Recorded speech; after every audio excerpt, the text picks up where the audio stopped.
Hey everyone, I've got some huge news to share with you. In the last 90 days, 79.4% of our audience came from viewers and listeners that are not subscribed to this channel.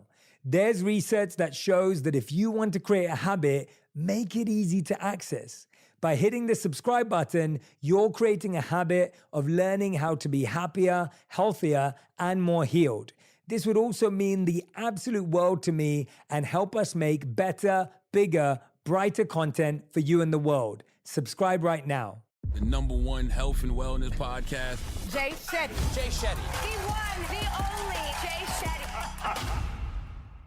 Hey everyone, welcome back to On Purpose. I'm so grateful that you come back every single week to become happier, healthier, and more healed. And today's guest is someone that I've been wanting to have in this seat for a long, long time. I've been a big fan of her books, her work. We have a lot of mutual friends in common who couldn't stop talking about how incredible she is. And finally, I get to sit down with her.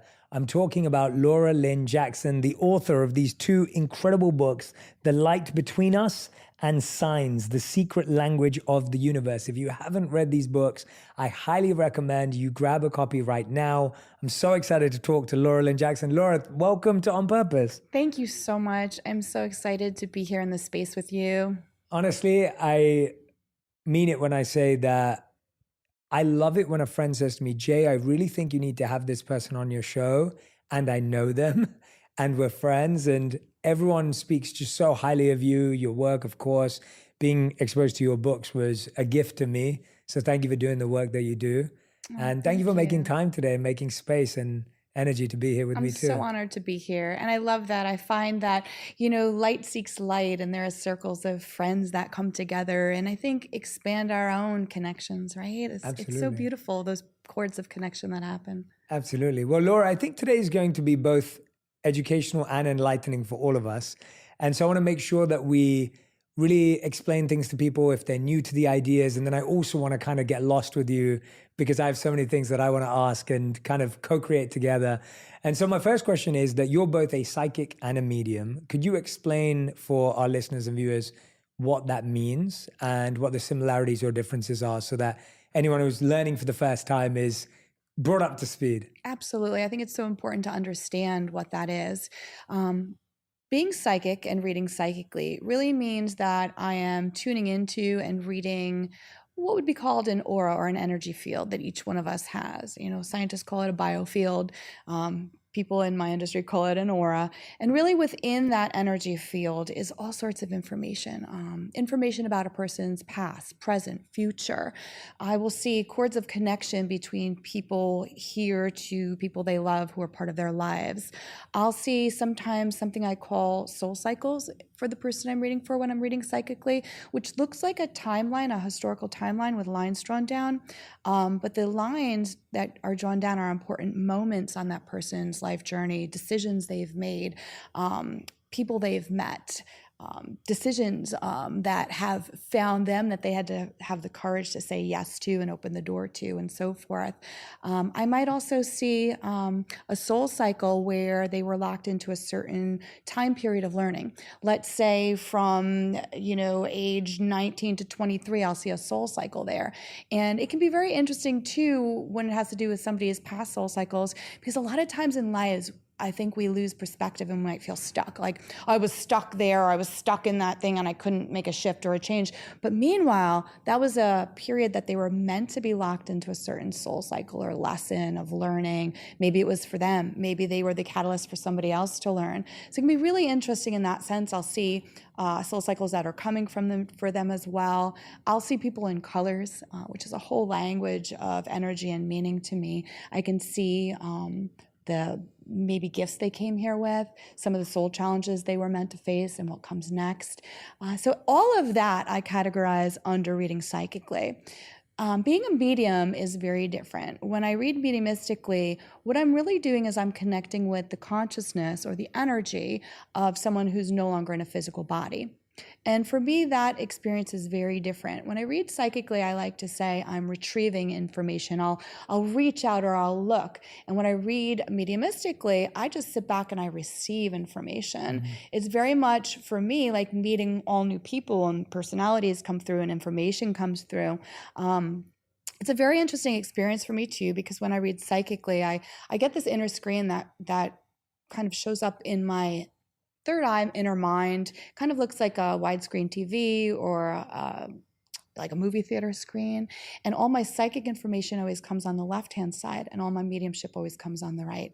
So it's very easy for me to tell when I'm switching gears, when I'm getting information psychically versus mediumistically.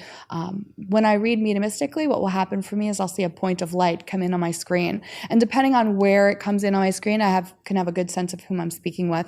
The upper right-hand side is reserved for anybody who I'm reading who I would refer to as a sitter, for the sitter's mother's side of the family, anybody who's crossed there. The bottom right is reserved for anybody on the sitter's father's side of the family, and then the middle's for everyone else, peers, friends, extended family, pets. Anybody else can come in the middle. So for me, there are two very different ways of receiving information energetically. One is retrieving it or looking, and one is receiving it from consciousness outside of a physical body. Beautifully explained. Thank you so much. That's so useful. And when I was listening to you, I was thinking, is that something that you're doing, for example, when you're reading psychically, is that something that you're doing at all times and it's happening all around you? Or is that something that you consciously, specifically have to sit down and perform a certain practice to do that? For example, do people come in front of you like I am now going, like we do around dentists, we're like, don't look at my teeth because they feel, you feel being judged.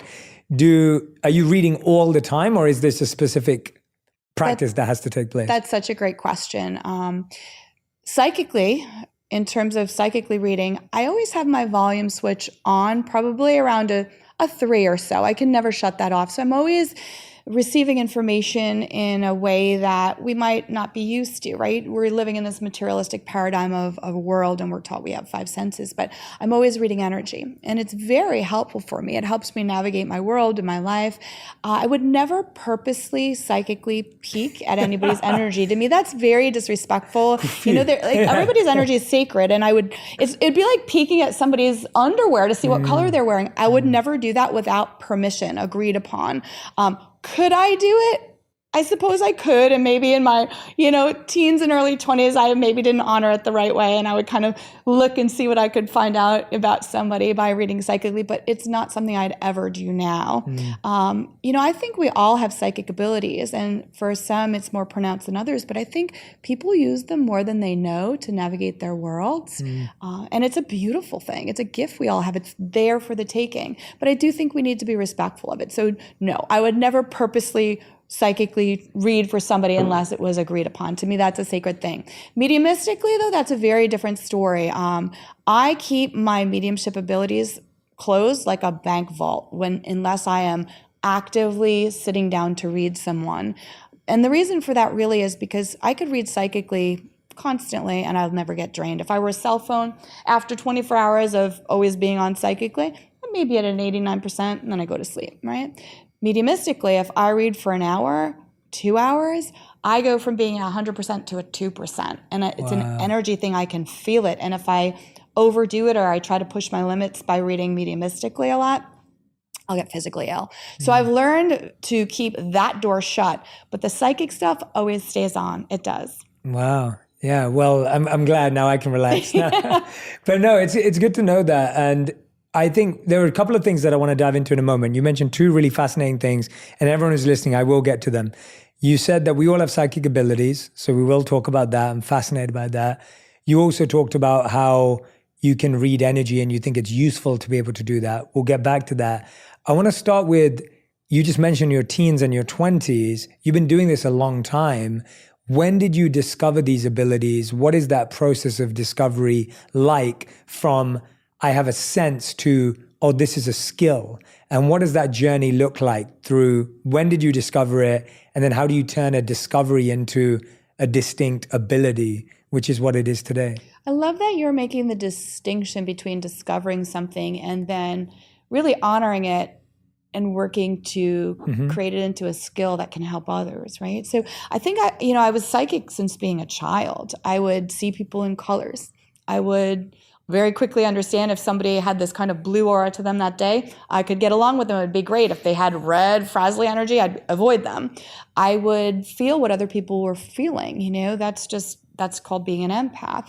but it never occurred to me that other people didn't experience that too. I thought that's how life worked that way. That's how the world worked. But about age 11, I realized there was something what I'd label as wrong with me or very different about me, and I wasn't happy about it. When I was 11 years old, I remember it was a hot August day. I was swimming in my swimming pool, and my mother called out to tell me she was going to go visit my grandparents. They lived about an hour away, and we'd see them, every other weekend. And I was seized by this absolute moment of, it felt like panic and knowing at the same time that I needed to go be there with my grandfather that day.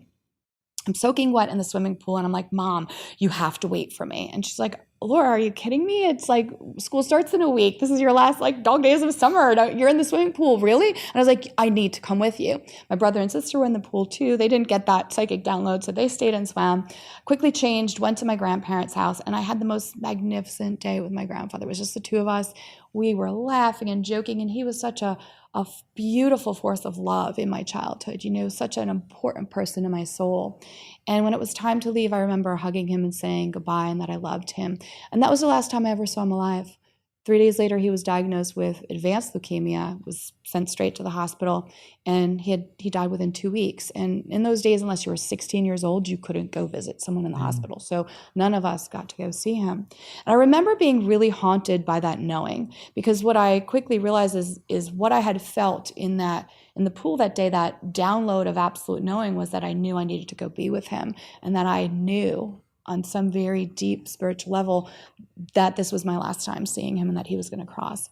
And so I remember, pretty quickly confessing to my mother and saying to her, Mom, I think there's something really wrong with me. I think that I am, maybe cursed or dark or broken or haunted, because, people are not supposed to know when people they love so much are going to die, right?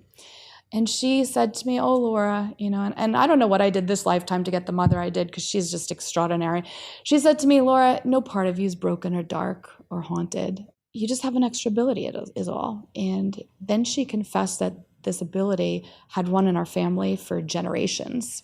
My grandmother used to have dreams that somebody would die and wake up and find out they had died at that exact time of her dream.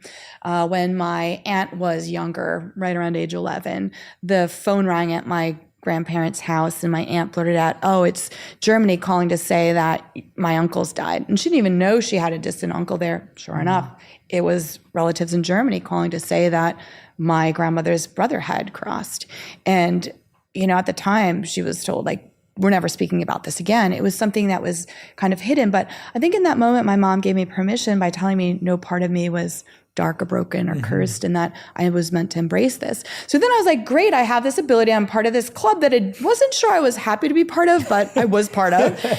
But what was I meant to do with it? And I definitely did not treat it as respectfully as I should growing up. It was a very handy tool in bars to hit on guys and read who I'd be a good energy match with. And I remember, one of my boyfriends I walked up to and I was like, so your name starts with a J, your dad's on the other side, you have a 7-year-old brother.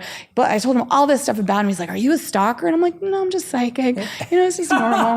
How did that go? Right? Well, we dated for 2 years until I was that relationship had run its course, It was a beautiful growing thing, but meant to move on, as oftentimes relationships are. Yeah. But it took me a while to recognize that, this was an ability I could use to help people.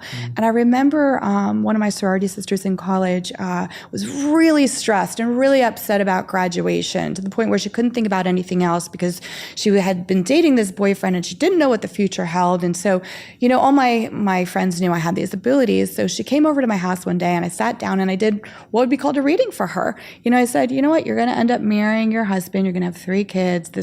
And I could just feel her energy changing. And that did all come true. She did get married, had 3 kids, all of that. But I could feel her sense of peace inside calming. And I realized this is something I really am meant to honor and share with others. It's not for me. It's not for me to know certain things and that sort of thing. It's really to share with the world.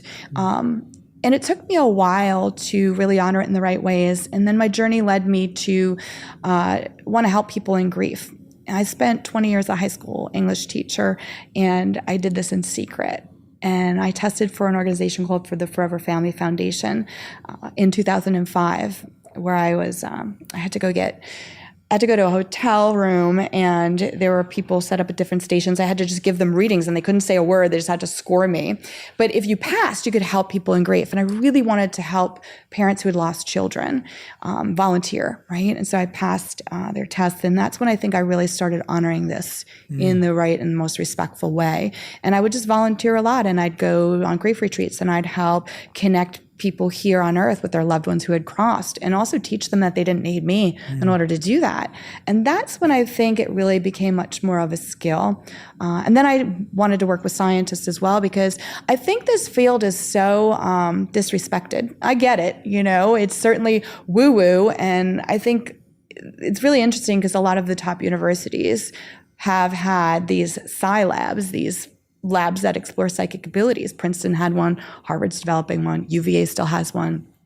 But a lot of times the academics don't want to go near this, right? So I think it's very important that I work with scientists and that I volunteer to be tested to find out how this ability works for me and how we can all access this. So my journey definitely led me to that. And I think the more you practice anything, the better you get. If I were to pick up a violin and then practice every single day and utilize that skill and ability every single day, I'd get pretty good at it. And so for me, I am never separated from the other side and what I do. And so I do think in time I came to understand that it was a gift that I was meant to share with others, that I'm really here, I think, as a teacher more than anything, to teach people how to access this part of themselves and connect with it, because you can transform your life. It can become so much more beautiful and meaningful and all of those things. So that's the long story of how I got to where I am today. Well, no, thank you so much for sharing that. And you mentioned science there, and I wanted to touch on, you actually had scientists put EEG scanners on your brain, right? Like Yes. they actually looked into, what did they find was different or interesting or unique? That was fascinating to me. So what they found is that, number one, my brain does not look normal from the start. They did a recording of just what's called like a baseline brainwave level, right? Before I start to read psychically or mediumistically. And it was 97.5 consistent with how the brainwave activity of someone who had suffered traumatic brain injury brainwave activity would be. But my brain is intact and it's not damaged. So there's something a little anomalous about my brain to begin with. When I go into psychic mode and mediumship mode, my brain looks different in both ways. How I said that when I read psychically, I see things on the left-hand screen, and when I read mediumistically, it's on the right. Well, what they found in my brain is that, our optic fields crisscross. And so when I would be reading psychically, my brainwave activity would show that I was seeing something from the left-hand side when I was reading psychically. And when I was reading mediumistically, it would do the opposite. It would show this optic nerve would light up, showing that I was seeing something that wasn't there. That was one thing. The other thing was that my brain wave patterns looked very similar to, interestingly, monks when they meditate. I kind of blew out their charts too in terms of measuring my brain waves are usually between, I want to say, let's say 0 to 60, and mine were at 120, 160 at points. My brain races, it does some interesting thing. But the most important thing they found is that when I go into psychic and mediumship mode, my brain wave activity in my frontal lobe, which really stretches from about here to here, silences. It looks like I'm comatose. The brain wave activity just goes down, and different parts of my brain start lighting up. The most distinct thing seems to be like the back right-hand side, and that area of the brain, it's where part of different lobes intersect, has been noticed and noted to have a lot of brain wave activity in people who have had brain damage that kind of shifts their sense of self out of themselves to being connected to all things and causes them to become very empathetic. So my brain wave pattern that as well, where I just get into this super connected, empathetic state when I read, which I can verify. What I love about reading is, day to day, I'm driving in traffic and somebody cuts me off, I'm going to get annoyed. I'm going to have a hard time having unconditional love for that person. But the minute I read for somebody, if I have a session with somebody, I feel unconditional love for that person for the rest of my life. There is some magical chord of energy and connection and beauty and light and love that happens when I go into someone's energy like that. that can't be undone. And it is such a gift for me every time just to feel unconditional love for people. It's just amazing. And so that seems to be what my brain shows I'm doing as well, going into this really deep meditative state of empathy and connection and love. Hey everyone, it's Jay here. My wife and I have had so much fun creating our own sparkling tea, Junie. And I've got big news for you. It's at Target and we'd love your support. If you can go out, grab a Junie, you'll be adding adaptogens and nootropics into your life with mood-boosting properties aimed at promoting a balanced and happy mind. Through our commitment to our wellness journey and striving to fuel our bodies with the healthiest ingredients, it's been our purpose to make healthy choices accessible for all, which is why Junie is now on shelves at Target. So head to our store locator at drinkjunie.com and find Junie at a Target near you. That's so beautiful to hear that. And it's almost like that idea of when you study or understand someone's history, when you gain context on their experience, when you learn why they are the way they are. And I guess through your experience, you're learning that in the most intimate way. Yeah. It gives you such a different perspective to look at them through. And I'm glad you mentioned there the science around monks' brains. I remember interviewing Matthew Ricard, who's dubbed the world's happiest man, because when they scanned his brain, they found the most presence of happiness, learning, and being in the moment. And those were the three signs they looked at for sparking joy or happiness. But you mentioned there earlier that you see yourself as a teacher to help people get better at this and to almost get better at sensing energy. And you've obviously always been able to do that. And it's really interesting when you describe it in the way you do, because I feel I'm good at sensing energy, not in a psychic ability way, but in a personal navigation of the world way. And that is such a strength and so useful for friendships, for work. And it's really interesting because sometimes I'll sense it, but I'll still go against it too. And I think a lot of us who are unpracticed would say that we do that as well. But let's start with the psychic abilities you think we all have that we use, but we're not aware of. What would you say they are? I find it so funny that you just said, well, I'm reading energy, but it's not psychic. It absolutely is psychic. I think the word psychic is such like this word nobody wants to touch these days. Oh, no, I meant more as in I'm not skilled and trained No, but you are. But I also think the word psychic for many people is such like a oof, like I don't want to go near that. The history of the word, right, is so wrought in like fraud and like you picture just like a neon sign and that sort of thing. But I think we are all psychic. And by that, I mean, we're all energy readers. And I think it is a skill that some people are better at than they realize, like expert level. Like, honestly, Jay, I think you're an expert level energy reader. I really do. And I don't necessarily think you think of yourself that way, but I think you're just using it in the most fluid and beautiful way to guide you to the people you're meant to connect to, maybe things you're supposed to say no to and avoid, whatever that may be.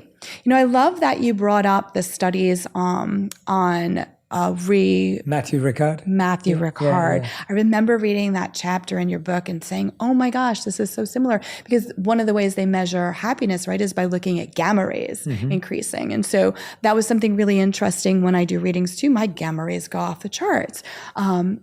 Here's the thing. We all have that ability. What the scientists have told me is that there seems to be some sort of switch in my brain that I just know where it is, and it's also very easy for me to turn on and off. But we all have that switch. I think we're all born very psychic and very connected to the place we came from, to one another. And before we have formal language, we're just reading energy. We're reading the energy of all things, and that's how we navigate our world.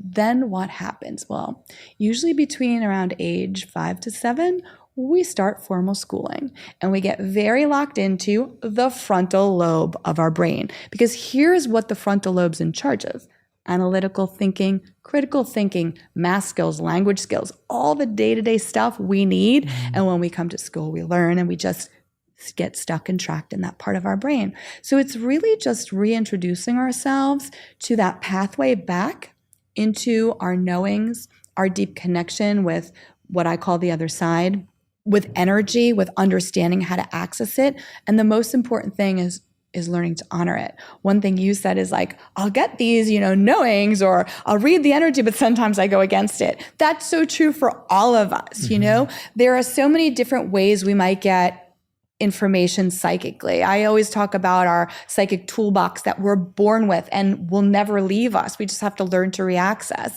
I call it the 4 clairs. There's clairvoyance, which means clear seeing. And that's like, when you sleep at night and you dream and your physical eyes are closed, but you are vividly seeing, that's our clairvoyant eye, right? That what other cultures have called the third eye, having your third eye open. It's the same thing that I see when I'm reading and I'm watching my screen, but everybody has access to it and every single person uses it every night.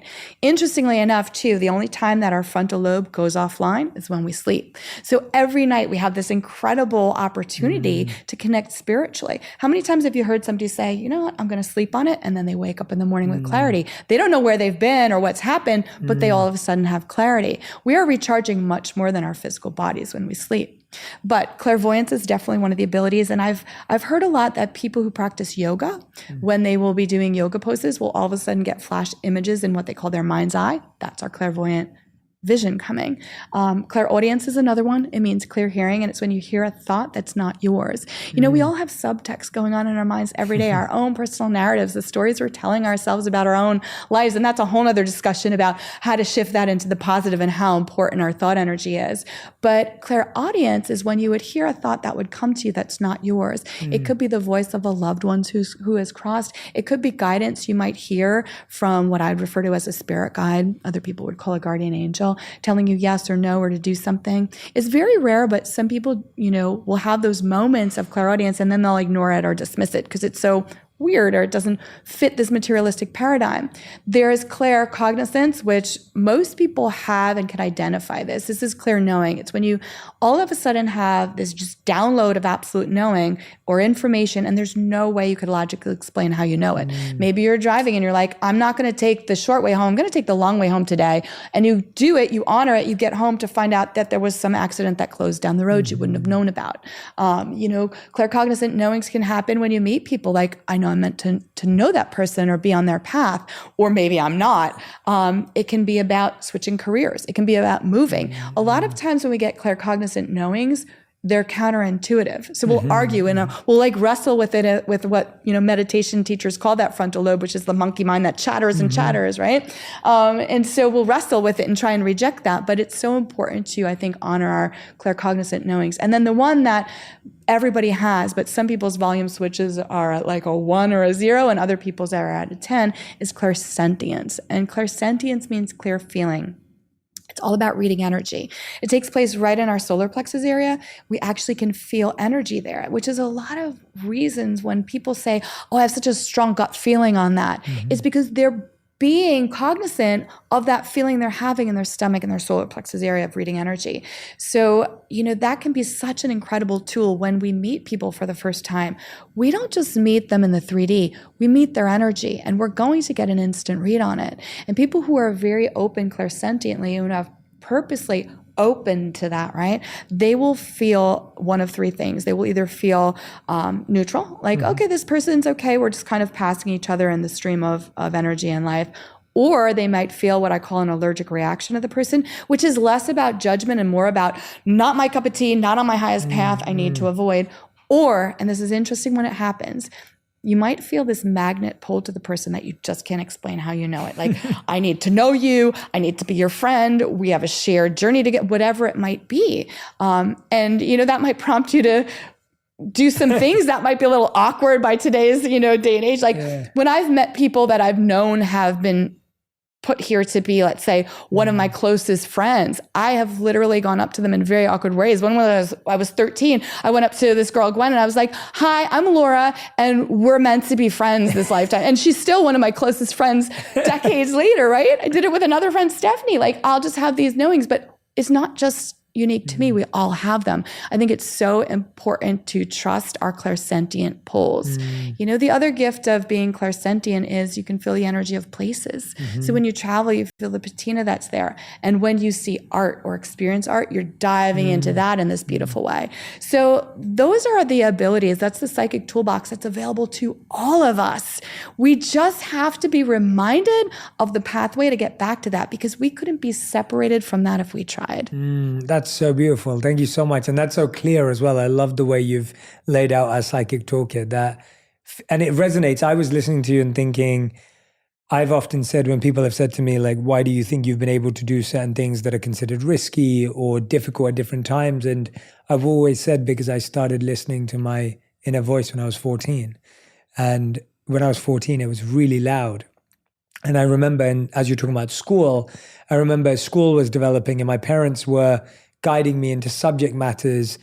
I think the first thing I ever heard my inner voice really clearly say was, don't study the stuff your parents want you to study. Like, you don't need to work on those things. There's something else for you. And I'm sure there was a voice before that day as well, but that's when I remember it being really confident and strong and loud. And that's when I decided I would do art and design and philosophy and things like that I was passionate about, as opposed to science and math and things that my parents wanted me to do. And it was such a big decision at the time. Looking back, it feels like such a small decision, but actually it was huge, because the real decision-making that was happening was not what subject to study, but whether to listen to the inner voice or the outer voices. And that was the real decision I was making. And I feel that ever since that age, that inner voice has just got louder and louder and louder. Oh, wow. So today it's really hard to ignore it because it's so strong.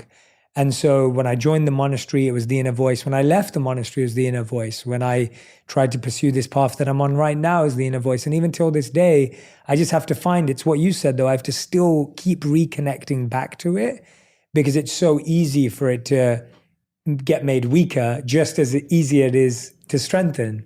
And it's just like that muscle. I'm either tuned in or I'm tuned out. And there are plenty of weeks that can go by where I feel disconnected, and then you have to reconnect. So while you were talking, there were so many parts of it that I was like, oh yeah, I've done that subconsciously, or I've done that sometimes consciously.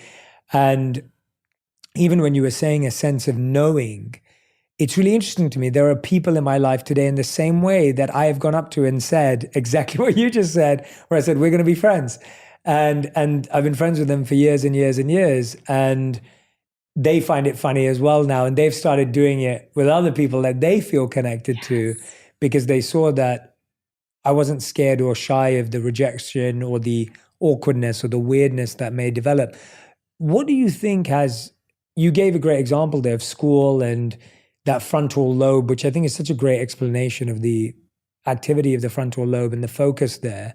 What else do you think has kind of disconnected us from that inner voice, or weakened us and that connection that we have to these psychic abilities? You know, I want to comment a little bit about some of the things you said that I find so fascinating. The first is you said that you've had this inner voice as like the dominant way that you have been guided in your life. And that is certainly a very spiritual inner voice, right?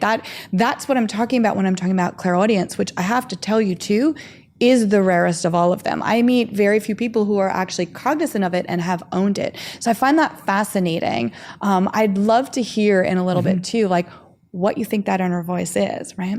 I also find it fascinating that you said that really became very pronounced around age 14 for you. I have found too that between ages, let's say 11 and 14, usually that time period, our psychic abilities, they kind of reopen and turn on. I think it has to do with like biochemical hormones, how we access our brain, how things are working, right? Where all of a sudden we get a second chance to reopen to them. And I have found if you honor them then and stay open to them, it stays for life. It's really, really wonderful. So that's fascinating. The other thing to me too is I have found that when I have been in the energy of someone I call, someone who's here on what I call a global soul mission, there are certain characteristics I'll see about that person. I'll certainly see their colors in a certain way. And I haven't purposely looked at yours because I haven't had permission to, but what I will tell you is that I do know that you came here on a global soul mission, which means, you know, many people are born into certain families in certain areas, and they're meant to learn every lesson their soul is meant to learn in that little microcosm existence, almost like a little snow globe, right? Because we're really just here to love and be loved. Earth is a school for our souls. And most people will stay within a certain area, certain family, they'll have a certain reach. But every now and then somebody comes here on a global soul mission. And so that was never your your blueprint. You were meant to reach and influence strangers a world away that you will never really even be able to understand your positive influence. One of the characteristics is that they have that knowing, or it's been announced to them at a younger age. And I feel like what you're describing happened for you at age 14 was really just a characteristic of somebody here on a global soul mission. I love that you've listened. The other thing I wanted to ask you about that is when you've gotten that, like hearing, that inner voice, right? Has it come in a neutral sense of just like an absolute knowing? So when you were told, like, you're not going to study that, this is a different path that you're meant to be on, was it like a yay or a oh no, or was it just an absolute calm knowing that was given to you? I'd say it felt calm but firm. Right. And then you can react after, right? It wasn't fearful and it wasn't forceful. It was peaceful but firm. Yes. In that it knew Absolute. the direction. It was absolute. There wasn't, it's almost like there is no other choice. Like, how can there be? Like that kind of knowingness for those decisions that I pointed out, which were like the bigger decisions in life. Kind of like, I especially see it pronounced in what you were saying, where, you know, you were saying you go up to people and you sometimes will share like, these are the big events in their life, the big moments. To me, when I look at the biggest events in my life, they were all against the grain. Lots of people disagreed with me, but I just knew inside of me that they were the right decision. And that's how firm but peaceful it was. I didn't need to convince others. I didn't need others to be on my side. I didn't feel like everyone had to understand me. I was like, I get it. It's there. That kind of feeling, if that makes sense. It makes perfect sense. You know, you're speaking my language. It's so nice to be around somebody who has had the same experiences of what I'd call knowings that I have. And I think we all get. I think it's so important when we have those moments of knowing, whatever they may be, to honor it. And I think that's something that everybody can do in his or her life, right? They can focus on that, they can honor it, and they can act on that. I think our inner world influences the outer world in every way, right? And so it's our relationship with ourselves, the narrative we have in our own mind of what we're telling ourselves about our journeys and our importance here in terms of helping others and being kind and loving and forgiving and all of that that matters. But it's also the information we're receiving. You know, I believe that we all have a team of light. I wasn't raised with any certain beliefs. I was raised Lutheran, and my first concept of God was an old white man with a white beard and a white robe who was all about love. But I very quickly began to, I think, evolve beyond that just because of the experiences I was having and the readings I was doing and the information I was getting. And so I very quickly began to understand that, I absolutely believe in God and a higher power.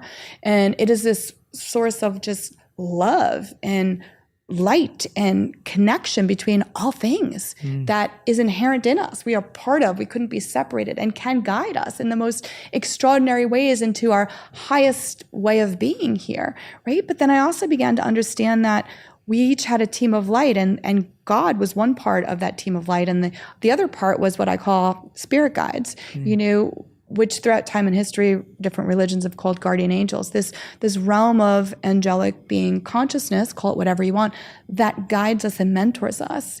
And from what I've come to understand, most of us have between 1 and 3. It's nobody we knew this lifetime. It's just advanced angelic beings that guide us, and a lot of times they will use our 4 clairs to communicate with us and guide us. What's interesting to me is that your team clearly uses clairaudience, which is amazing. Our teams of light will reach us in different ways too. Sometimes in the dream state, we'll have precognitive dreams that guide us, or things of that nature. But we all have that there, whether we have a sense of having spirit guides or not, they're still helping us. Some people get very caught up on like what their guides look like, what are their names. I don't think we need to focus on that. It's really the least complicated relationship we ever have. They're just here to help us. If we ignore them, they just circle back and help us again. And then the third part of our team of light is anybody we loved who has crossed to the other side, pets included, ancestors included. They're part of our soul group too, and they help guide us and do that as well and lead us on our highest paths. And here's the thing, everybody has a team of light. They're there for the taking, to access and help you. And if you've never really dived into your spiritual self, it's never too late. It's just about opening. But I've completely strayed from the question you asked. It's actually, no, but that's really useful because it helps me ask a better question, actually. Genuinely, if let's say, and this is what I hear from a lot of people, and that's why I'm hoping that this conversation is really going to help them. When I talk about that personal experience I had, it's more rare because most people feel they learn to switch off their inner voice at 14. Yes. So more people that I speak to, and I'm sure people who are listening and watching to us today would say, Jay, I was taught to turn that off. Like when I rose my voice, or when I was assertive, or when I was firm, or when I felt like I was told to shy away from that, or I was told to fit in, or step in line, or whatever it may be that someone received from their family, parents, friends, whatever it may have been. So I found a lot of people have done the opposite, where they've actually weakened or disconnected from that voice. And now if they're here sitting listening to us right now, they're thinking, I want to get back to that. Like I want to be able to know. I don't want to have to. And that's what I like about your work so much, is because you're telling people you don't need to have a psychic to tell you, or you don't need something external to tell you. You can actually tune in yourself. So I guess my better question is, how do people who disconnected early on reconnect now? Because it's almost like you had a best friend who you stopped talking to, and now you got to pick up the phone back to them, and you're uncomfortable to have that conversation because you haven't talked to them in 30 years and you don't know how it's going to go. I'll be honest, managing money has always been something I've had to stay mindful about. It feels like everywhere you turn, someone's trying to make you spend. That's where Acorns comes in. Acorns is a financial wellness app that makes it easy to start saving and investing for your future. You don't need to be an expert. Acorns will recommend a diversified portfolio that matches you and your money goals. You don't need to be rich. Acorns lets you get started with the spare money you've got right now, even if all you've got is spare change. Sign up now and join the over 13 million all-time customers who have already saved and invested over $22 billion with Acorns. Plus, Acorns will boost your new account with a $20 bonus investment. Offer available at acorns.com/purpose. That's acorns.com/PURPOSE to get your $20 bonus investment today. Paid non-client endorsement. Compensation provides incentive to positively promote Acorns. Tier 6 compensation provided. Investment involves risk. Acorns Advisors LLC, an SEC registered investment advisor. View important disclosures at acorns.com/purpose. I'm Cheryl Swoops, WNBA champ, 3-time Olympian, and Basketball Hall of Famer. I'm a mom, and I'm a woman. I'm Tarika Foster Brasby, journalist, sports reporter, basketball analyst, a wife, and I'm also a woman. And on our new podcast, we're talking about the real obstacles women face day to day. See, athlete or not, we all know it takes a lot as women to be at the top of our game. We want to share those stories about balancing work and relationships, motherhood, career shifts. Just all the shit we go through. Because no matter who you are, there are levels to what we experience as women. And T and I, well, we have no problem going there. Listen to Levels to This with Cheryl Swoops and Tarika Foster Brasby, an iHeart Women's sports production in partnership with Deep Blue Sports and Entertainment. You can find us on the iHeartRadio app, Apple Podcasts, or wherever you get your podcasts. Hey y'all, Nimini here. I'm the host of a brand new history podcast for kids and families called Historical Records. Executive produced by Questlove, The Story Pirates, and John Glickman, Historical Records brings history to life through hip-hop. Smash, slam, another one gone. Bash, bam, another one gone. The crack of the bat and another one gone. The tip of the cap, cause another one gone. Each episode is about a different inspiring figure from history. Like this one about Claudette Colvin, a 15-year-old girl in Alabama who refused to give up her seat on the city bus 9 whole months before Rosa Parks did the same thing. Check it. And it began with me. Did you know, I wouldn't give up my seat. 9 months before Rosa, it was Claudette Colvin. Get the kids in your life excited about history by tuning in to Historical Records. Because in order to make history, you have to make some noise. Listen to Historical Records on the iHeartRadio app, Apple Podcasts, or wherever you get your podcasts. Right. And you're like, is this going to work? And here's the thing, it will absolutely work. You know, I'm really the anti-business model in the sense that as a psychic medium, I'm like, nobody needs me. Nobody needs to come to me. Let me show you how you can do this yourself and how you can reaccess this part of yourself that is sacred and so important and so connected and incredible and light-filled and will lead you on a path of love and help you find your highest path here. You know, how do we do that? It's so easy. It starts with one simple step, which is intention. So you get quiet within yourself and you say to your team of light, you don't even have to really know who they are yet. You just have to have that sense of being part of something greater than yourself. And you say, okay, I'm all in. Please help open me up. You know, I like to add more to that. And I like to say, use me as a vehicle of love and healing in this world, however I can best be used. You know, guide me, teach me, show me. And I think that energy, intention of wanting to reconnect with your own abilities, with the other side, to be guided by something greater than yourself, to honor that and hold it sacred for yourself, that intention is everything because it gives the other side permission to now work with you and reopen. You know, I've had people come to, I love doing workshops, and my favorite part of teaching workshops is watching people see the light of their own being and recognize that they have all these abilities that they swore they didn't. You know, so people will come to, let's say, a one-day workshop, and I'll do these certain activities targeted at getting them to use their clairvoyant vision. So draw something without ever seeing it, or hold an object that somebody else owns and tell me the impressions you get off of it. And they all say, we can't do this. And they feel really foolish. And then they go and they knock it out of the ballpark. And what has then changed within just a few hours is their relationship with themselves, because they can no longer deny that part of themselves. And they no longer can think like, oh, well, I need to go to a psychic medium to get my answers or to gain access to this realm or to find out my purpose or my path or my truth. No, you don't. You need to just honor that part of yourself and be reintroduced to it. You know, and I think there are certain ways we can be that help facilitate that. Yeah. Meditation, absolutely. Why? Well, when we meditate, we're going into that part of ourselves. We're reconnecting with that greater part that we're part of, right? It's getting us quiet. It's silencing our own physical kind of materialistic energy.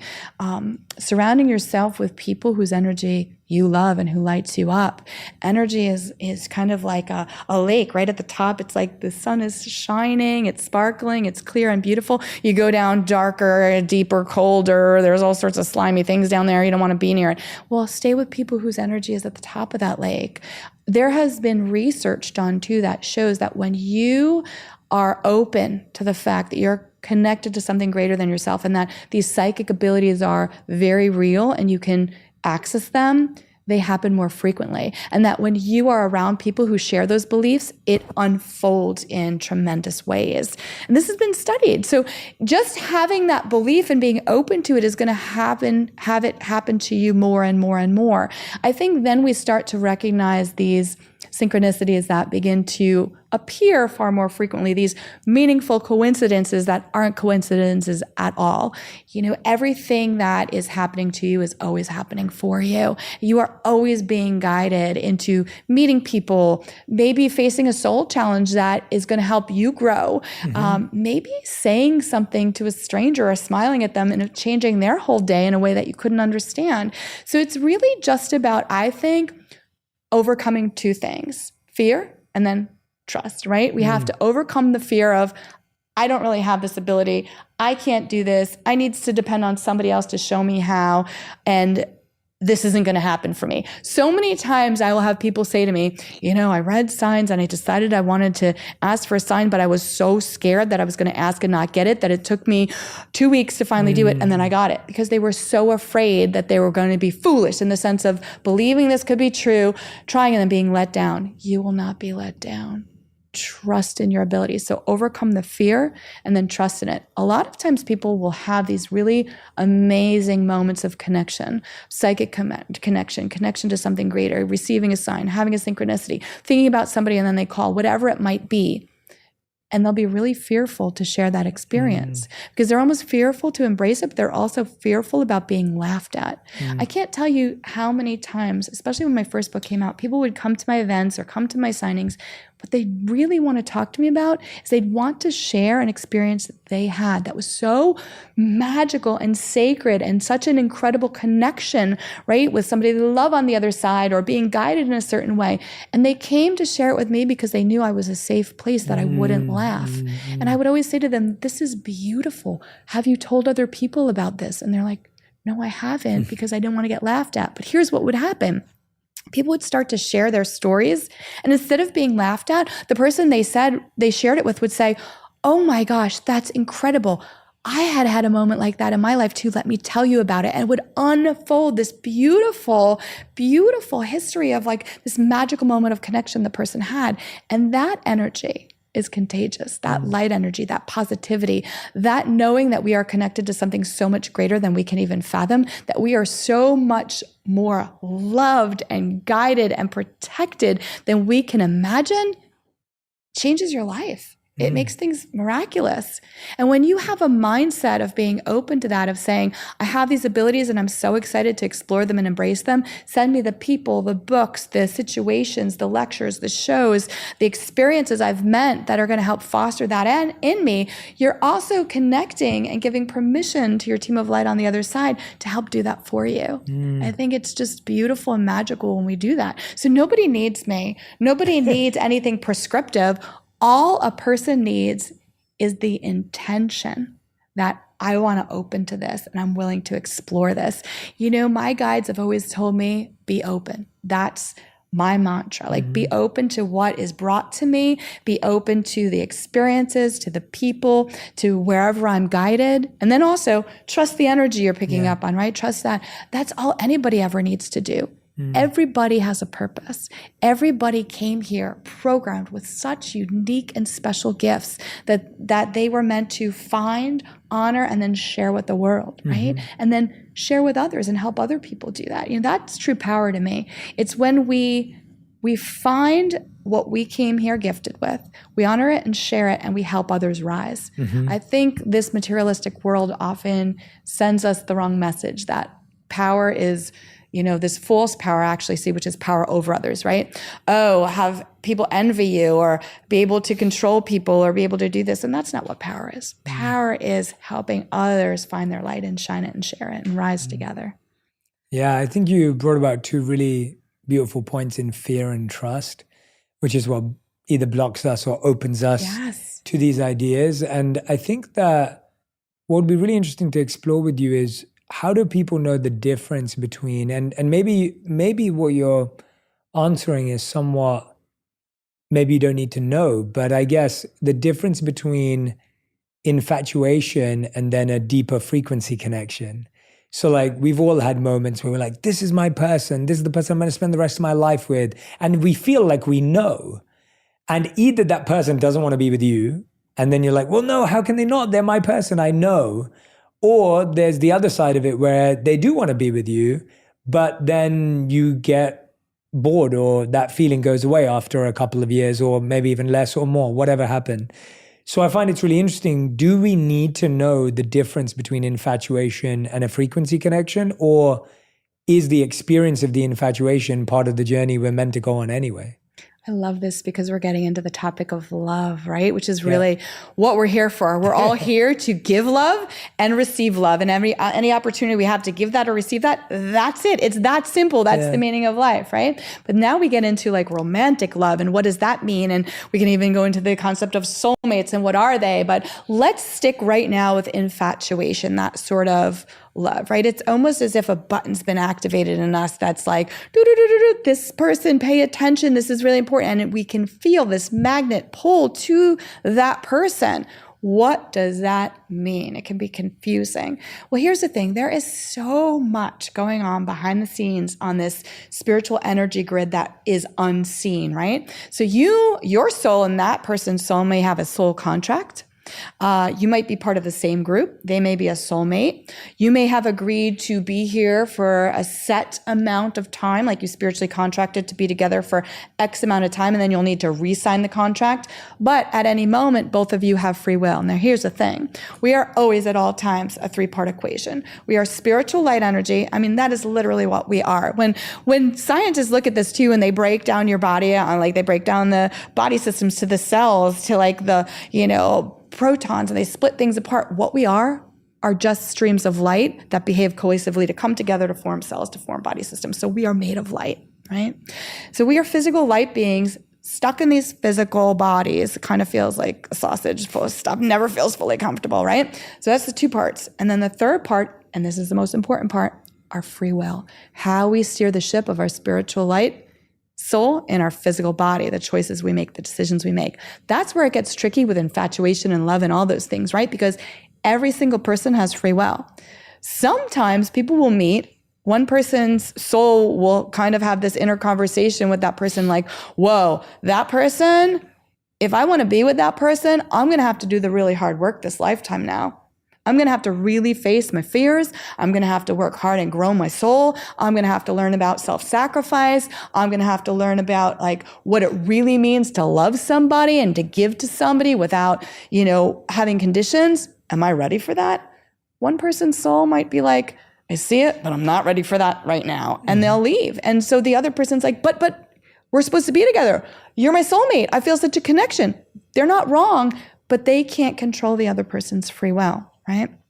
I think also infatuation can be an inner guidance system that leads us to qualities we like and celebrate about others in our lives. So let's say we're infatuated with somebody, but then that relationship doesn't end up working. They're not into us, right? We say, what was that about? Well, number one, we probably read and connect with their energy. But number two, what we can learn and take away from that then is what qualities did that person have that lit me up? Mm-hmm. Maybe I need to put, a statement out to my team of light in the universe, like, a manifest, this is what I want in my next partner. Mm-hmm. Maybe that was meant to show me that. And then, of course, there's infatuation that leads to a much deeper love, right? With these beautiful relationships that grow and grow and grow and are multifaceted, which I think is the most spectacular journey we're all on here, And I think that even within our own beings, we can get infatuated with certain aspects of our own personalities or diving down a rabbit hole, but we're so multifaceted as well. I think in order to truly love someone else, the relationship we need to work on is the one with ourselves, and we need to have self-love and be truthful with ourselves so that we can then bring that energy to others. And so infatuation it's almost like the hook, the cord that maybe pulls us to someone. But what comes next is the most important part. Is that person's soul ready? Are we both ready to take this on and explore the multifaceted way that love is? This sparkling kind of diamond that love is? Or do we just want to leave it in this kind of, because infatuation's not the highest vibration of love, right? So do we want to leave it there and just have a fun time and then go our certain ways, and maybe like 3 or 4 years from now we'll find partners where we're ready to do the hard work? It's really an ongoing conversation of energy at all times between people. What are the different vibrations if, as you just said there, infatuation is not the highest vibration of love? If there were frequencies and vibrations of love and connection that we can more formulaically understand so that we can decipher. I always say how, to me, trust has 4 levels. Like, I think we start with people at 0. We should start with people. Generally, I start, and this is to not block intuition, but to protect sometimes from infatuation. How when I meet someone, intuitively, if I feel like I can trust them, that's great. But I still want to start with a 0 level of trust because I want trust to grow over time as opposed to just expect that this person knows me and I know them. Yes. And then I find that there's transactional trust where I know if I do something for you, you'll do something back. And that's actually not a bad thing. I think we see that as unsexy or uncool. But it's like, it's really good to know that when you do something, someone does something back. And when they do something, you do something back. And then higher than that is reciprocal trust, where I do things for you and you do things for me, but we're not counting, we're not looking. And then there's unconditional trust, which of course is the rarest form.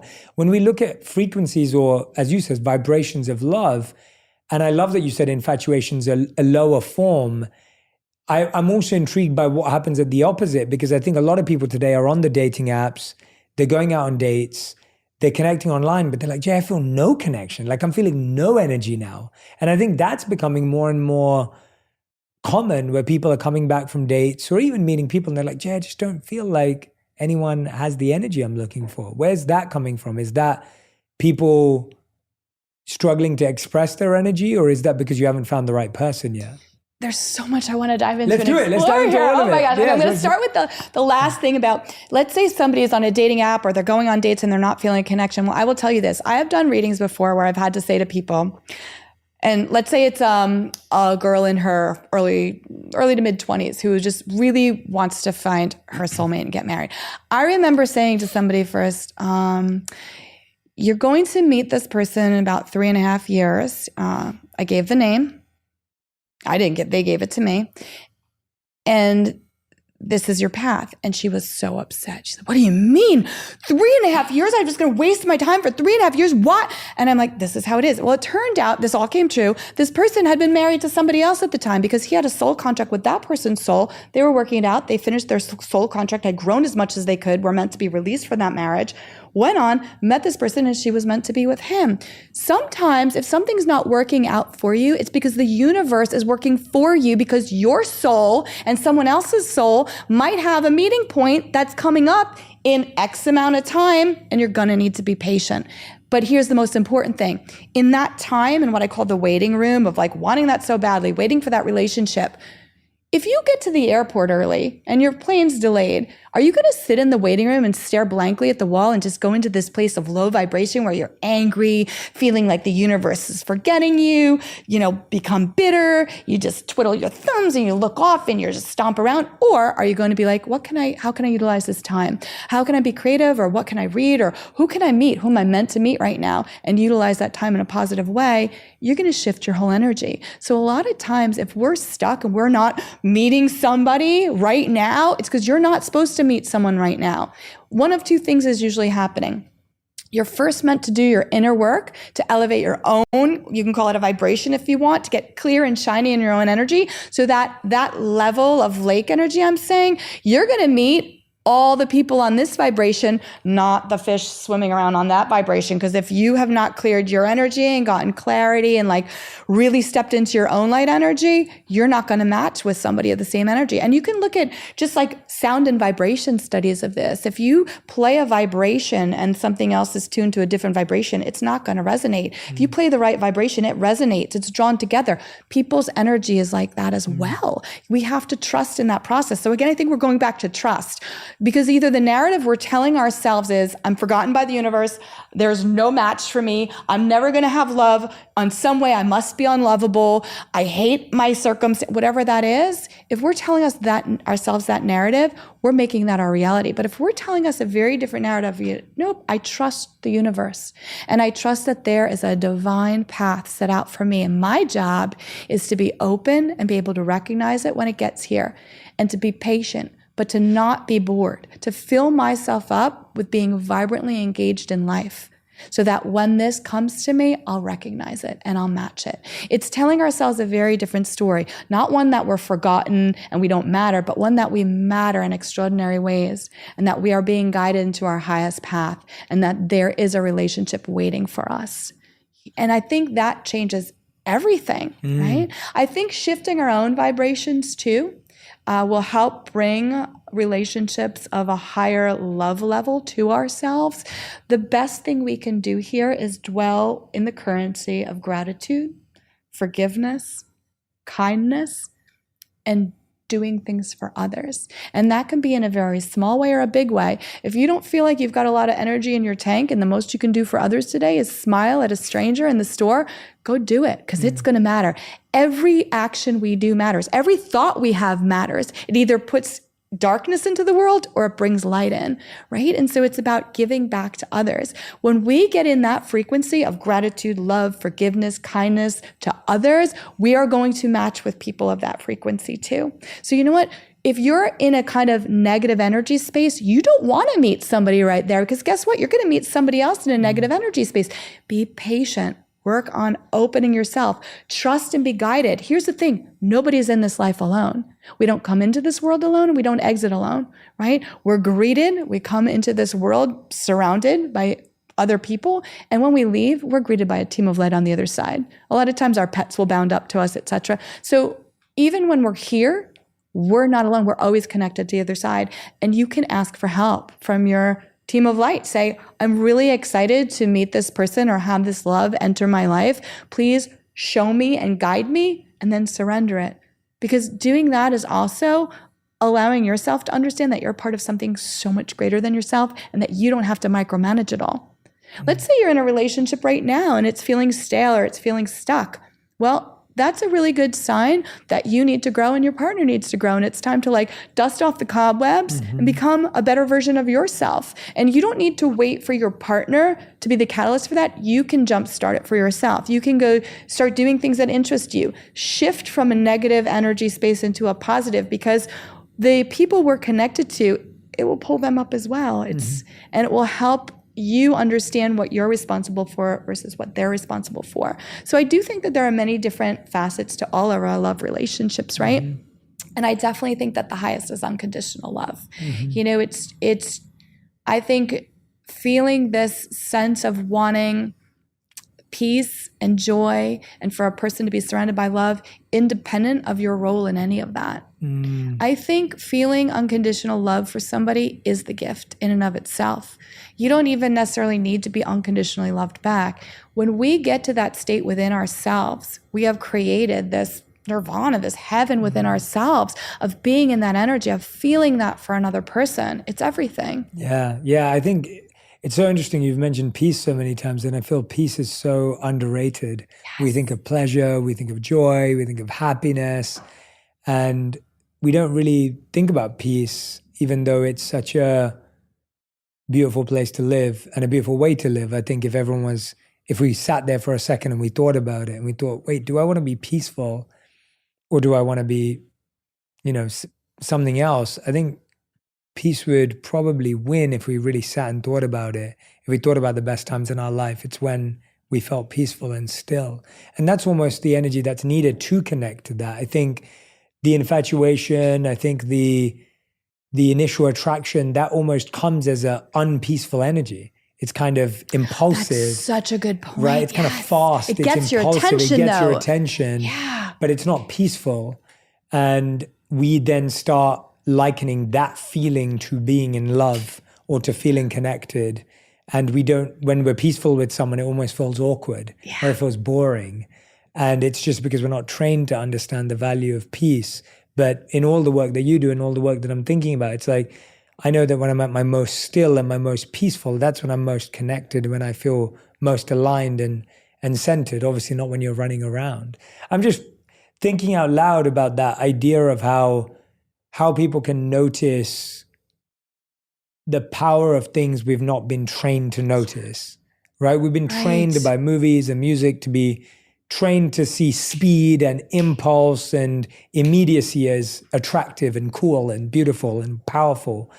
But then if you think about when someone pauses before they speak, like there's so much presence in that, and it's peaceful. When you see someone reflecting or thinking, it's peaceful. When you find yourself feeling sure about something, it's not impulsive, it's peaceful.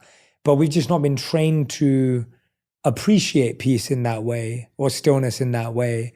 And therefore, when it comes about, it starts to feel boring or complacent or lazy or just kind of a bit awkward, I think, is probably the best word that people experience it through. I love what you're saying. It resonates so deeply with me. One of the things that I've learned so much about through all the readings and from always being connected with the other side is about how to live in the here and now.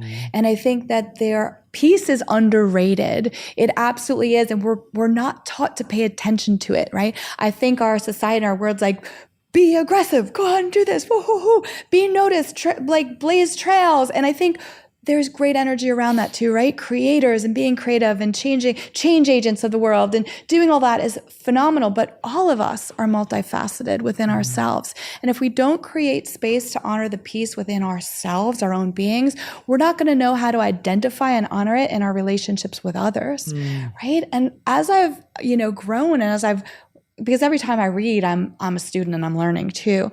I've learned the importance of peace.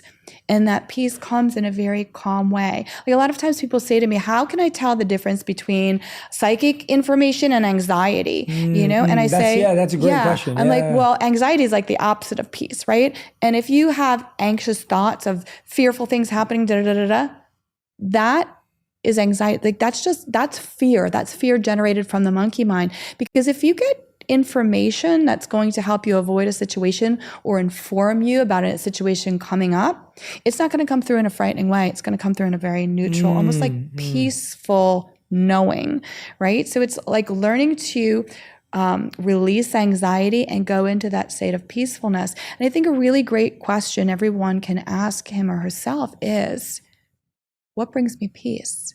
Because the answers might surprise you. And I think a lot of times people have trouble getting quiet within themselves, which is why I'm a big advocate of journaling or writing. Because I think when we write, we start talking to our inner self and things start coming out of us that we never thought we would even think or say. And it reflects back to us what's really going on. So just sitting down and doing a really quick activity, like sit down and for maybe 1 minute, write what brings you peace. And you can go into it going, I have no idea what brings me peace, but watch what you end up writing, and I think a lot of times it's going to be about what we do for others or how we create sacred space or honor our own light. One of the things I love that you were saying about your trust starts at 0, I think that's so important. And it's not mean. It's actually honoring your own light. Like we are all light beings. And so many of us don't respect and honor that part of ourselves. We like give it away. We just disrespect it. We need to know that we have inherent value, that we are loving beings, worthy of love. That's our birthright of our souls coming here. But honoring that part of ourselves where we also wait and find people who are also light seekers, people of the light, people who are respectful, I think is really, really important. I just wanted to revisit that because I was so moved by what you said about that. I think it's so important. And the different levels of trust, right? Kind of matches the different levels of love, if you will, right? And I think trust and love go hand in hand. And I think the greatest kind of love has a peace in it. So these are things we might not usually think of when we think of love, right? We think of love and how the media will portray it. It'll be like dozens of red roses, romance, this, that. But you know what? Sometimes love is an elderly couple walking hand in hand on the beach, not talking, or somebody being at somebody's bedside, helping them go home, cross to the other side because they love them. It's doing for others when they can't do for us. And love is so much more powerful than just romantic love. And I think when we get into our relationships that maybe start with infatuation and are very romantically based, I think the really powerful, beautiful thing that can grow there is this unconditional love or love that goes in all directions, but that has peace inherently in it. And yes, I agree. I think when you're in a relationship that there's a certain level of peace, you're like, wait a minute, am I missing something? Yeah. Like, where's all like the pizzazz and shouldn't I be feeling drama and these intense emotions? And maybe if you're feeling peace in a relationship, you've just hit one of the highest levels possible. And instead of celebrating that, you're going, wait, what's wrong here? I think we need a date night. You know what? No, maybe you just need to sit quietly and not say anything to each other, or just project gratitude towards that person that you're in each other's lives. It's really beautiful. I also think it's a great thing to write people love notes. And I don't even mean this in a romantic way. I mean, when we think back over our lives of people who have lit us up or had an important moment on our path, or maybe just made us happy that week, take a moment and literally write to that person and say, now we can text, right? We have cell phones, there's no excuses, but you can do an old school handwritten letter too. I just want to let you know how much that meant to me when you said this to me. Or when I was in 4th grade and you told me this about myself, I never told you how important that was, but it was. Maybe it's a family member. We want to say, thank you so much for making me feel seen 7 years ago when I told you this. Whatever it might be, I think the more that we celebrate those loving relationships in our lives, we honor them, it makes our whole vibration rise, right? And it creates this climate of like kindness and love and gratitude. I think gratitude's so important. And I think feeling gratitude for the people we are privileged enough to love this lifetime is so important. Yeah. How important are tangible signs? Like, there's obviously people talk about patterns in seeing hummingbirds, numbers, like physical signs. Like, how important is it for people to find those, discover those, notice those?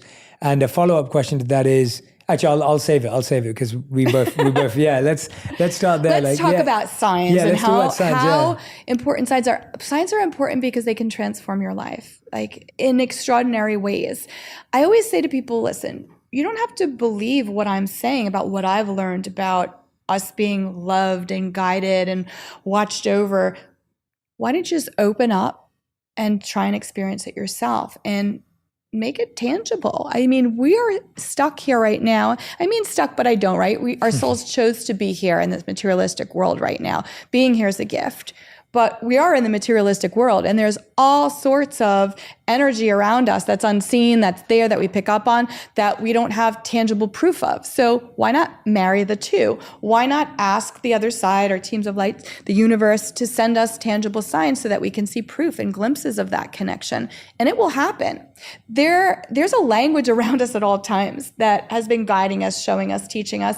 But the great thing is we can open to it and expand on it at all times. Whenever I've learned a foreign language, I've always gotten thrilled every time I learned a new word, because now I could communicate more readily, right? So when we create a language of signs with our team of light, with the universe, and we ask to be guided by that, and we ask to be shown evidence that we are watched over, that everything happens, for us on our path and so forth, or that maybe a loved one is around us, still present, that love continues after bodily death. We ask for a sign of that. It can change our lives in extraordinary ways. And I say, there are default signs that our team of light has been sending us, or the universe has been sending us since forever. And then there is also a language we can open up to. So the default signs are pretty interesting. A lot of times the other side will like to manipulate electrical devices. So back in the day, flickering lights, they'll still do that. Or a lot of times now that we have, iPhones, they love changing, when we're texting someone, changing words there. They will love putting things in our social media feeds, like articles, all sorts of things, information.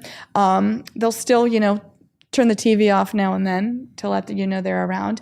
They like to put coins in our path, pennies, dimes, nickels. Why? Well, I think it's very easy when we are in a form of state of energy to kind of manipulate small metallic objects. But then they like to also guide creatures into our path. And I've found something here. It's always creatures that navigate the world using electromagnetic fields. Again, these unseen energy fields all around us. So birds, butterflies, deer, dragonflies, ladybugs, bat, fox, they will put them in our path to kind of get our attention and be like, hello, there's something more going on here, we're with you, etc. But we can ask for anything we want.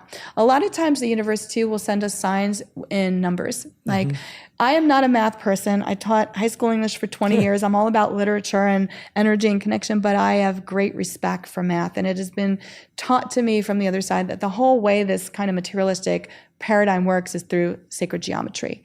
Math matters. They're a language of itself. And so a lot of times the universe will send us mathematical signs. For some people, it might be the number 1111 or 444 or 222. Some people have very specific numbers that have followed them their whole lives. Some people have numbers that just feel good to them. They can't explain it. It just feels good. So the universe speaks to us through numbers too. But we can open that dialogue. Again, intention is the most important thing, saying, listen, I'm open and I'm ready for this language of signs. Please send them to me, guide me. But we don't want to just say, send me the signs, because yes, the other side will establish signs with us, our guides, God energy. Loved ones who have crossed will sometimes send us signs of things that they were known for, but we can open it and expand it and ask for specific things. So we can say, hey, I like the number 222 from now on when I'm on path and I'm on my highest path and I'm doing the right thing. We can ask for songs as a great way to connect. Send me this song. And sometimes our loved ones on the other side will send songs that they were known for too. They'll like play with it back and forth. We can ask for creatures. We don't have to just ask for creatures that navigate the world with electromagnetic fields. We can say, send me, and pick something really different. Like I used to ask my guides for monarch butterflies, and I was like, that's too easy. I'm going to start asking for aardvarks, armadillos, and anteaters. Because then my monkey mind will have to pay attention when I get that. Because of course we want to dismiss when we get signs. We're like, send me another sign so that I know that was a sign. And then we get it. And then we're like, send me one more sign and I promise this time I'll believe that it's a sign, right? So our monkey mind's always wrestling with it. So when we ask for kind of outlandish things, we have to pay attention when we start getting them. So when I get aardvarks, armadillos, anteaters in the most extraordinary ways, usually when I'm just thinking to the other side a question, or is this in my highest path to do? Or it could be when I'm having a challenging day or celebrating something, I'll get my sign, right? We can ask them for anything we want. But I always say change it a little. Don't just ask for like an elephant, ask for a purple elephant.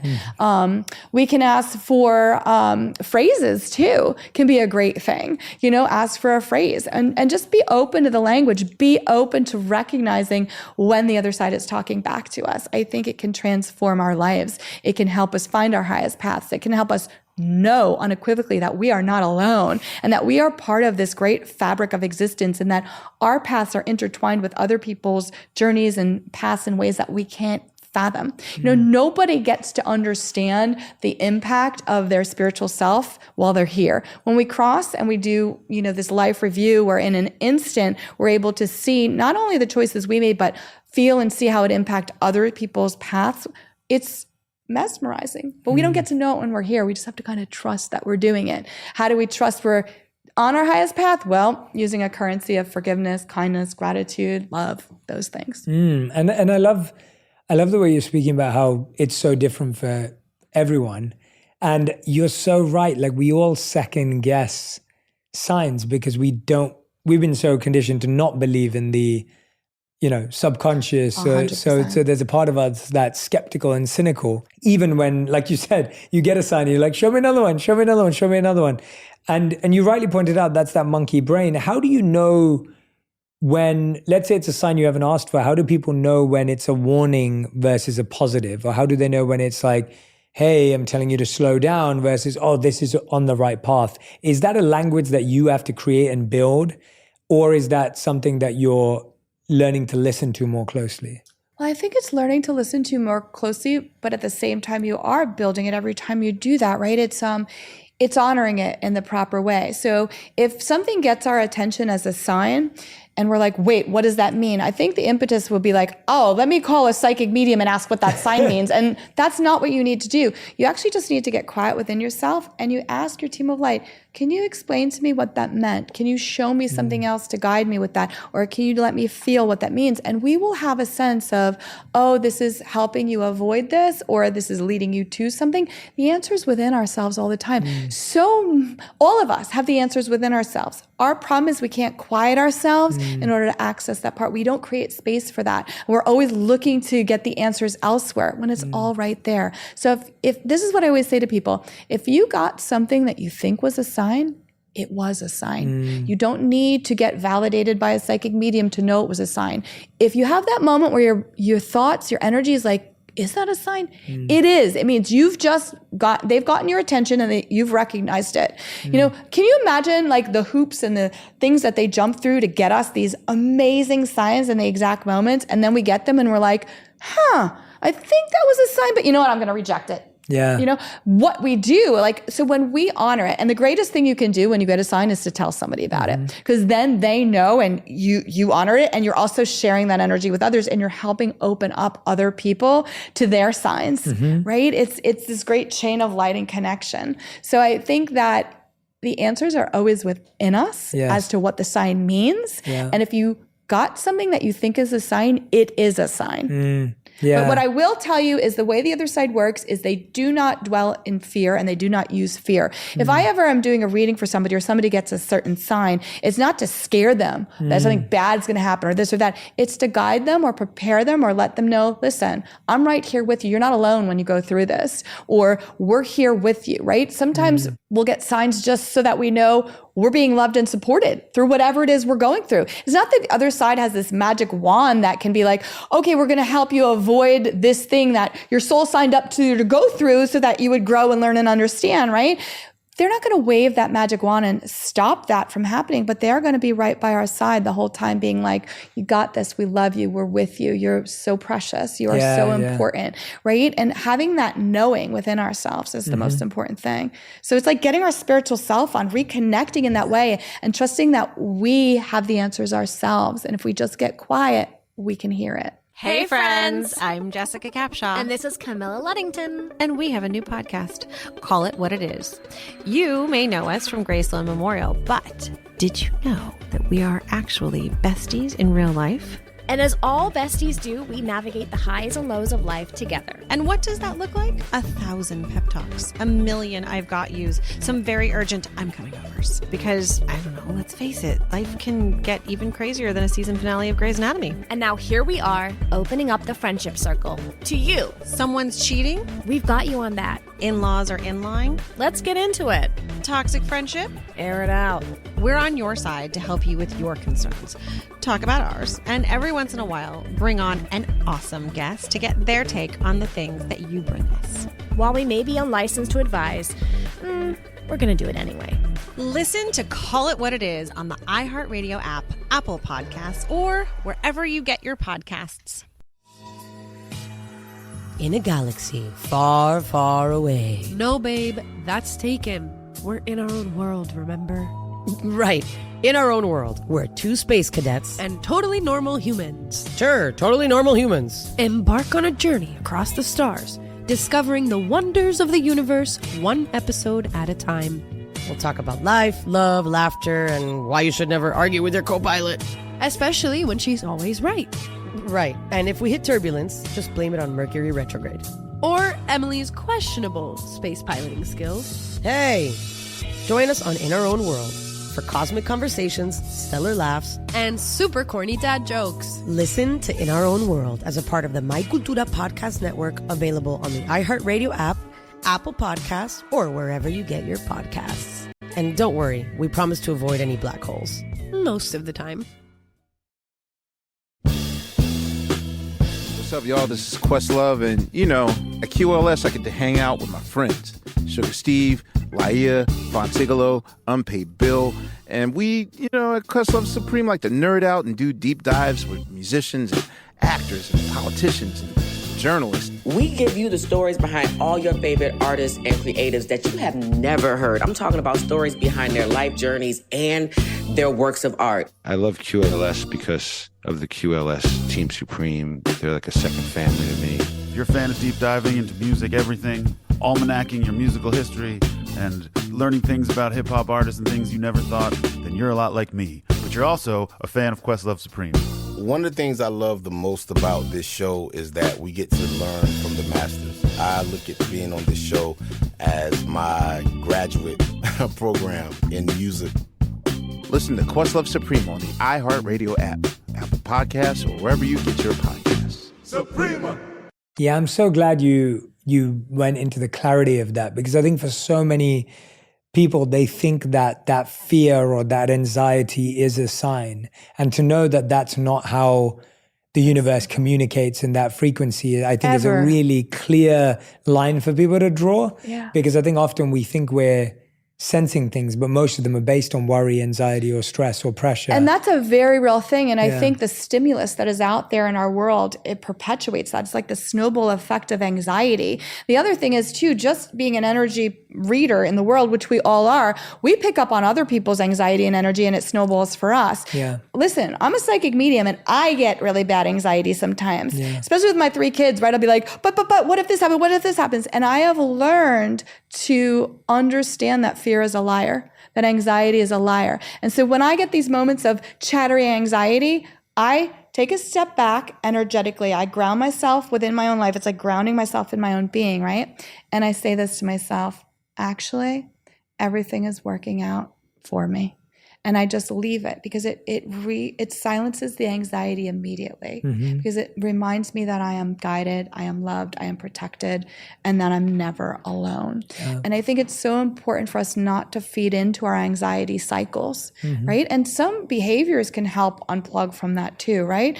Maybe turn off the news. Maybe go, like, even if you're not an artist, I'm going to label that way, like a professional artist, go engage in art, because art is being connected with God, right? God is this force of creation and love, those two things. And so whenever we do art, we are being godlike. We are tapping into that godlike energy. I think the mistake we make here is thinking, we need to be an expert artistically in this to do it. No, it's the act of creating and doing art that rebalances us and connects us to something so much greater than ourselves. So if you're feeling anxious, go do something artistic. Whether that means listening to a song you like and just really listening to it, or if it means going and doodling whatever comes out of you, even if it's like chicken scratch and you wouldn't show it to anybody, you've now done it. It's going to recenter and rebalance your energy and try and release that anxiety. Yeah, and I'm so glad you said that as well, because I was about to say that, and I want everyone to remember this, you don't have to sit still to experience stillness. Yes. You can experience stillness while running, whilst driving, whilst painting, whilst journaling.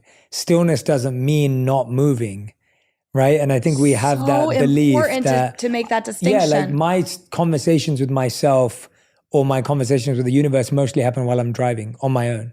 Like that's just a place I feel very comfortable to have conversations or to have discussions or to have reflection and think about things and talk it out. It just works for me. And I know a lot of people who do it while swimming or while running or, whatever it may be. And so I want people to also understand that when we're saying sitting still, yes, meditation is a beautiful tool and technique. And yes, I do recommend if you can sit with your thoughts for 20 minutes a day, it's a beautiful thing to do. But I think there are other ways of finding stillness that include movement. Yeah, so this concept, I love what you're saying of being still within yourself. To me, it's also about like connecting, right? Connecting with your spiritual self. And it's so interesting to me, the list you just gave, because it's so characteristic, right? Driving is one of the main ways that we disengage from the frontal lobe, because our body is doing rote things. And so we are distracted and we can get the psychic downloads. We can get that connection.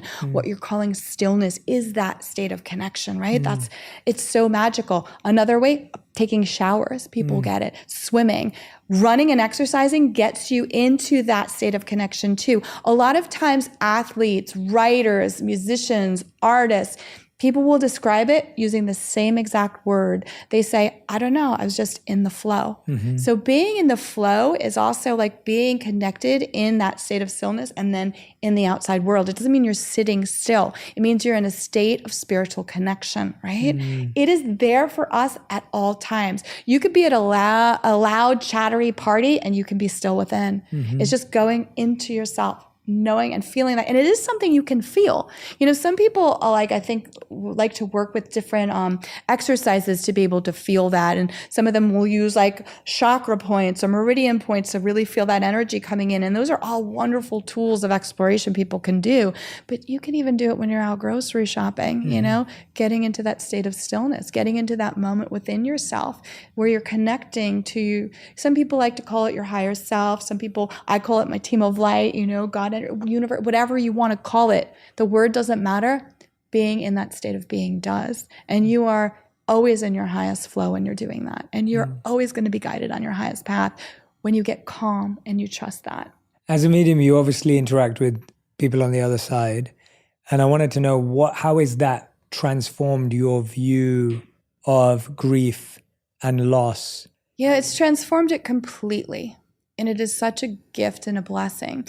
So often I meet people after they've crossed. I'll be talking, oh yeah, I know that person. Oh, well, I actually met him through after he crossed or whatever that might be. It's magical because here's the thing. I think in this materialistic world, which by the way, this materialistic paradigm has been blown to smithereens for over 100 years scientifically, but nobody's talking about it, right? So we're still pretending what you see is what you get and that's it, right? Meanwhile, none of us are solid beings. Like we're not solid, the chairs are not solid, we're just fast vibrating atoms that are appearing solid, right? Get to the quantum level, it gets really fascinating. That's a whole rabbit hole we could have a whole other conversation about. But here's what I have learned through all the readings I've done. these physical bodies, you can think of it like, when you get in your car and you drive somewhere and then you've gotten where you need to be and you get out of the car and you're still going, but the car's there. You don't even think about the car probably. That's our soul and our physical body. We come back here with soul groups, right? And we come back here, we find people in our soul groups. A lot of times we have spiritual contracts to work together. But here's the thing, death is not a dead end, it's a doorway. And it's a doorway back to our true home and to something greater than we can understand with these little brains we have, which to me are really like dunce caps that keep us from remembering where our true home is, why we're really here, all of those things, right? And so love is the most powerful thing there is, and that is the cord of connection always. And every time I'm reading for somebody and connecting with somebody on the other side and they're sitting here, oh my gosh, the feeling I get of feeling that love go through me, it's like being allowed to go to lunch with those people who love each other so much and being able to feel it as well. It's such a magnificent gift. But what's become very, very apparent to me is that love cannot be broken. When we have love for somebody, that is always this cord of light connection that is there. And here's the thing, relationships don't end upon bodily death. I've actually seen them get stronger after somebody's transitioned. Let's say there was somebody here on earth and their loved one on the other side. Maybe it was like a challenging relationship in some ways. Well, the person crosses, goes to the other side, does their life review, and now understands things in totally new ways. A lot of times will apologize, take responsibility for things they couldn't hear, things that there was no way I could know, right? Really specific things where the sitter is like, this is absolutely my dad coming through, and wow, this is real, and wow, I actually don't ever need Laura to talk to him.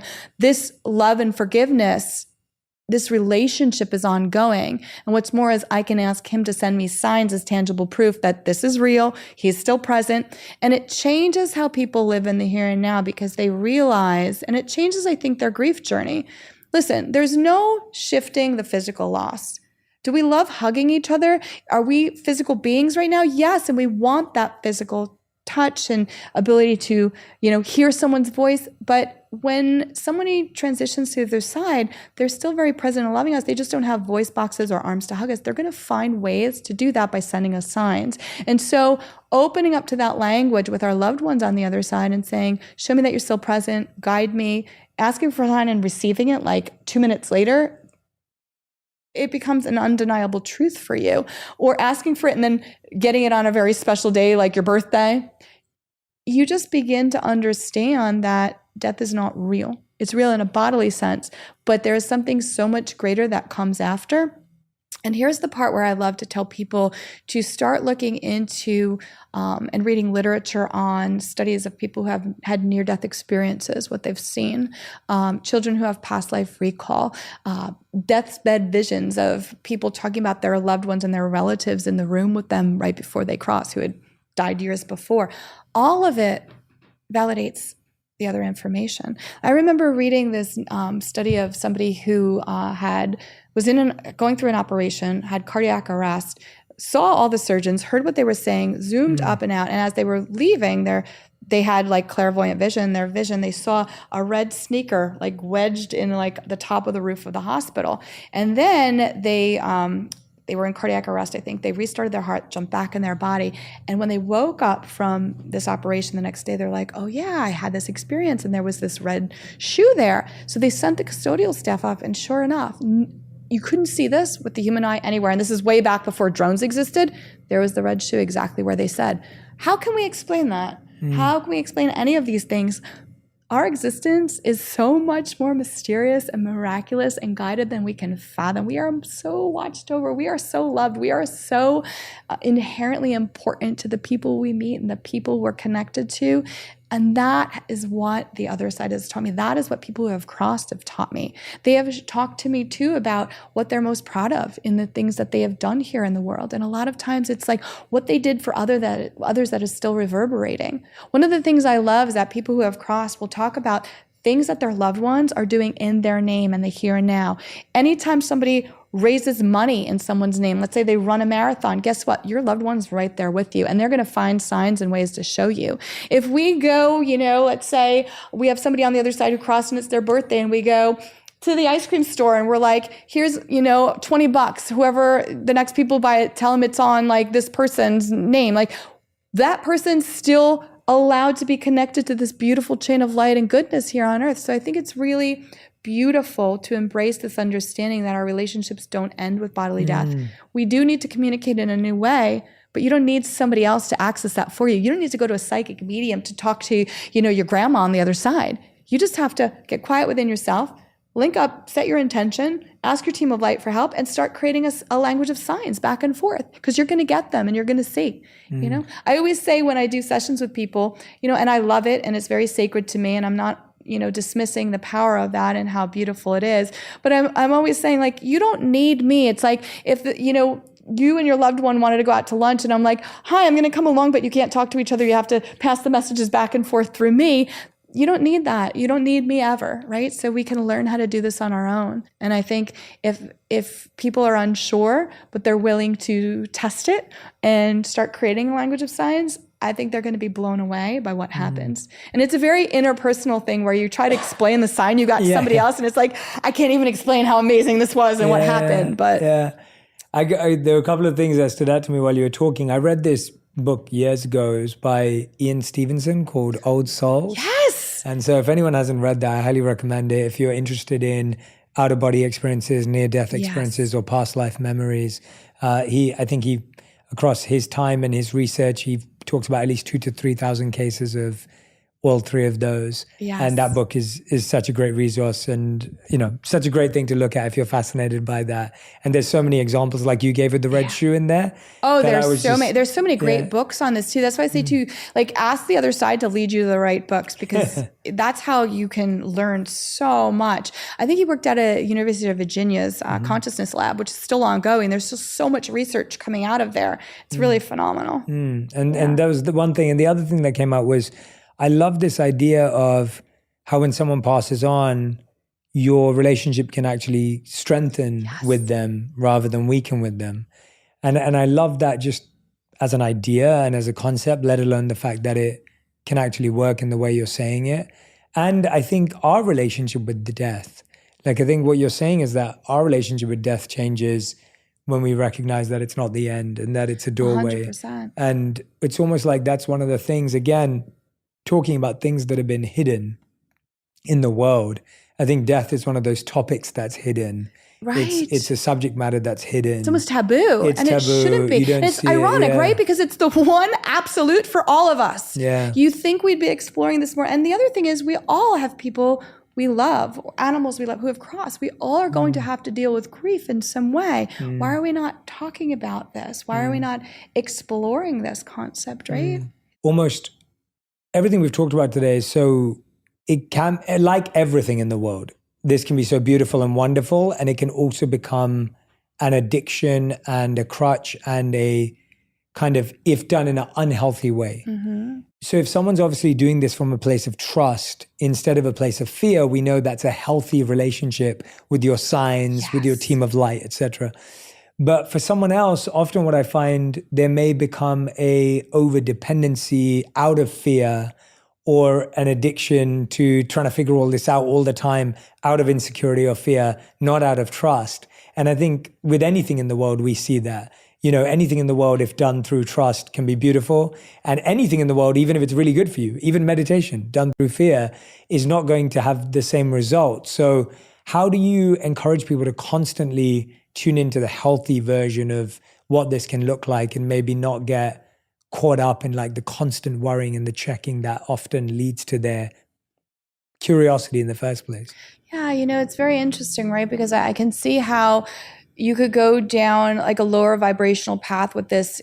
And the way that I could see that happening is thinking you need others to validate your experiences or to get the answers from, rather than having this sense of calmness and knowing that the answers are within you and that you are hardwired to the other side yourself and can receive guidance in that way, right? So I'd be wary of trying to search for things through other people rather than through the vehicle of your own heart and being. One thing I just wanted to comment on too, where you said relationships can strengthen when people are on the other side. What people on the other side tell me is like, what they love is being able to be present always and be in more than one place at more than one time with people they love, like that they're not limited to, their own physical bodies in the way that it was. But getting back to the fear path with all of this, there's dark energy and there's light energy. And I think we can all feel the difference. And I think, I always work in the light. When you work in the light too, I think that you don't concern yourself with, I guess I'd say like ego in a sense. And I mean that for everybody who is opening and embracing this too, because the ego will play on your fear. The ego will say, I'm such a fool for trying to believe in this or testing this, or what if I tell somebody this and they're going to make fun of me, or I don't have the power myself to do this. I need to go get answers from somebody, or whatever that might be. I think letting go of that and just taking some deep breaths in, because I think breathing will always connect us with our soul. It's what the other side has told me makes our soul click into our body is when we're born and we take the first breath, right? And when our soul leaves is when our breath stops. Sometimes a little bit before. That's actually, sometimes they talk to me about that. A lot of times if we have a traumatic death, we actually leave earlier.